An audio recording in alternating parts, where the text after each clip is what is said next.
The first thing I would say is that if you're dealing with someone who's depressed and they're really depressed, you should try giving them antidepressants. Because if they die, you can't help them. Okay, so if you're suffering, you are obligated, in a sense, to hold on to whatever rope someone throws you. And one of the things I do with my clients all the time, especially if they're really in trouble, is to tell them, look, I don't know exactly what's going to help you, but don't arbitrarily throw out any possibilities because you might not have that luxury. Antidepressants help a lot of people, and there are technical reasons why that's the case. So that's a simple answer. It's not relevant to what I already described, except that if you're offered a gift by your society and it works, try it. I don't care what your presuppositions are. Apart from that,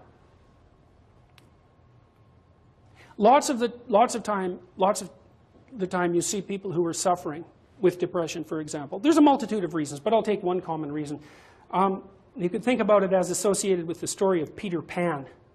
Now, Peter Pan is someone who won't grow up, right? Now, the problem with Peter Pan is he gets to be king, but it's king of Neverland. Neverland doesn't exist. So being king of nothing isn't that helpful. Well, one of the things that you often see with people who suffer from depression, and I'm not making a blanket statement about the cause of depression because there's lots of them, is that people who don't have enough order in their life tend to get overwhelmed. So, for example, if someone comes into me and to see me and they say they're depressed, I always ask them a very standard set of questions. Do you have a job? If you don't have a job, you're really in trouble in our society. First of all, your biological rhythms tend to go off the rails right away because there's no reason to go to bed at any particular time and there's no reason to get up. And for many people, if they don't get up at the same time, they foul up the functioning of their circadian rhythms, and that's enough to make them depressed right off the bat, especially if they start napping during the afternoon. They also don't have a purpose. People aren't good without a purpose. And this isn't hypothesizing. We absolutely understand the circuitry that underlies positive emotion. We know how it works. Almost all the positive emotion that any of you are likely to experience in your life will not be a consequence of attaining things. It will be a consequence of seeing that things are working as you proceed towards a goal you value.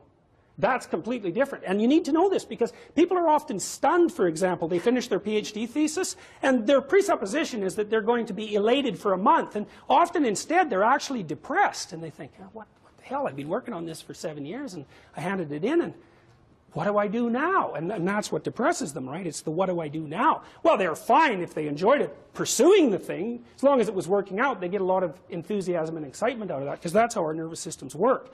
Most of your positive emotion is goal pursuit emotion. If you take drugs like cocaine or amphetamine, the reason they're enjoyable is because they turn on the systems that help you pursue goals. That's why people like them.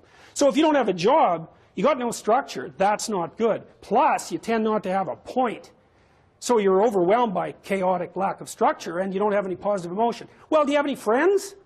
So sometimes you see people who are depressed, they have no job, they have no friends, they have no intimate relationship, they have an additional health problem, and they have a drug and alcohol problem. My experience has been if you have 3 of those problems, it's almost impossible to help you.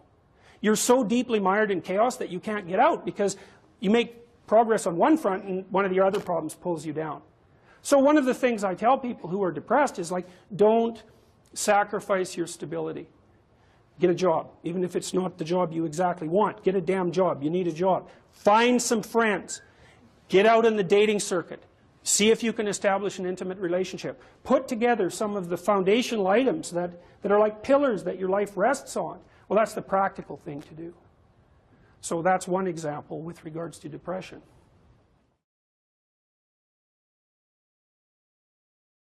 Well, the thing is, you don't just launch it on them, you know. You got to negotiate with the person. And you also got to teach them to negotiate with themselves. And this is something that's very useful to know. You know, you can tyrannize yourself into doing things, but I wouldn't recommend it. What I would recommend instead is that you ask yourself what you're willing to do. It's a really effective technique. It's like a meditative technique. So, for example, you can get up in the morning and you can think, well, you know, I'd like to have a good day today, so I'd like to go to bed tonight without feeling guilty because I, you know, didn't do some things I said I was going to do, and I'd like to have kind of an interesting day. So you've got to fulfill my responsibilities, and I want to, you know, enjoy the day. Then you can ask yourself, well, okay, what would I have to do in order for that to happen that I would do? And the probability, if you practice this for 3 or 4 days, is your brain will just tell you. It'll say, well, you know, there's that piece of homework that you haven't done for like 3 weeks. You should knock that sucker off because it would only take you 10 minutes, and you've been avoiding it and torturing yourself to death for, you know, like 72 hours straight. And if you do that, here's a little interesting thing you can do, and you know, maybe this is little obligations you should clean up. And so what you do in a situation like that is you teach the person to negotiate with themselves. Say, well, let's figure out what your aims are. You've got to have some aims, whatever they are. And they might say, well, I'm so depressed I don't have any aims. And then I say, well, pick the least objectionable of the aims and act it out for a while and see what happens. Because sometimes your emotional systems are so fouled up that you have to pretend, you have to act the thing out before you can start to believe it. I mean, people always assume they have to believe and then act, but sometimes that's true and lots of times it isn't. So the trick, if you're doing therapeutic work with somebody and you're helping them establish a structure, is to find out what they'll do. Now, if they want to get better, which is not a given, because there are often payoffs for not getting better. That's basically the payoffs of being a martyr, or maybe the payoffs of doing what your entirely pathological family members want you to do because they actually want you to fail. Assuming you want to get better, there's usually something you can figure out that would constitute a step towards some sort of concrete goal. And my presumption, it's a behavioral presumption fundamentally, is that small accruing gains that repeat are unbelievably powerful. So, you know, this is another thing to know about in your own life. It's something I learned in part from reading the writings of Alexander Solzhenitsyn, who's a great Russian philosopher and novelist. You know, he said, you can look at your life and you can see what isn't right about it. I mean, all you have to do is look. And then you can start to fix that. And the way you fix it is by noticing what you could, in fact, fix.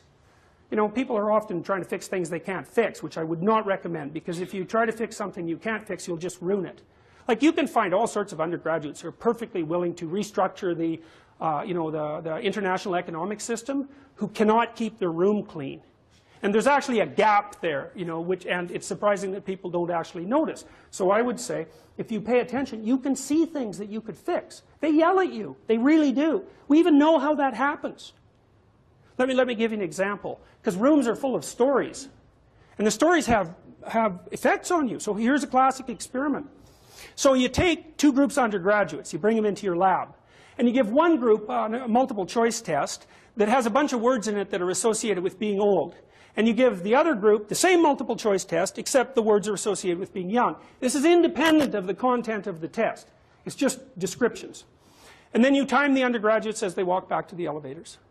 The ones who completed the multiple choice test that had more words associated with aging walk slower back to the elevators. And they don't know that. And they don't know they're doing it. And that study's been replicated in various forms many, many times. You're unbelievably sensitive to the story that your environment's telling you. Because your environment is not made out of objects. That's just wrong. Your environment is basically made out of something like tools and obstacles. You're a tool-using creature. You're a tool-perceiving creature. The things you, like if I take you out of this room and I say, well, what was in the room? You're not going to say, you know, random patterns in the carpet, because they're real. They're just as good an object as anything else. You're going to say chairs because you can sit on them, and you're going to say handrails because you can hold them. You're going to say stairs because you can walk down them.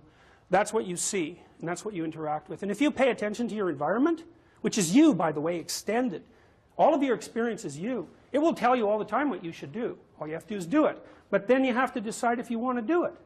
One of the things I've noticed about people, because I've wondered, once I started studying these mythological stories, and I got this idea about the fact that life can be meaningful enough to justify its suffering, I thought, God, that's such a good idea. Because it's not optimistic exactly. You know, some people will tell you, well, you can be happy. It's like, those people are idiots. I'm telling you, they're idiots. There's going to be things that come along that flatten you so hard you won't believe it. And you're not happy then. And so if life is to be happy, well, in those situations, what are you doing? Why even live? But life isn't to be happy. If you're happy, you're bloody fortunate, and you should enjoy it. You should, because it's the grace of God, so to speak. With regards to meaning, I thought, well, people know when they're doing something meaningful. They can tell. So why the hell don't they do meaningful things all the time? It seems obvious. You could do it. I mean, it's hard, you know, because other people want you to do other things. And it's a struggle, but everything's a struggle. And then I thought, well, oh, I get it. I see why. It took me about 10 years to figure this out. People have a choice. Choice number 1. Nothing you do means anything. Well, that's kind of a drag, right? It's meaninglessness of life and all that, existential angst. you know, that's kind of a pain. But the upside of nothing that you do is meaningful is you don't have to do anything. You've got no responsibility. Now, you have to suffer because things are meaningless, but that's a small price to pay for being able to be completely useless. The alternative is everything you do matters. Really. If you make a mistake, it's a real mistake. If you betray someone, you tilt the world a little more sharply towards evil rather than good. It matters what you do. Well, if you buy that, then you can have a meaningful life. But there's no mucking around. It means responsibility. It means that the decisions you make are important. It means that when you do something wrong, it's wrong. Well, do you want that?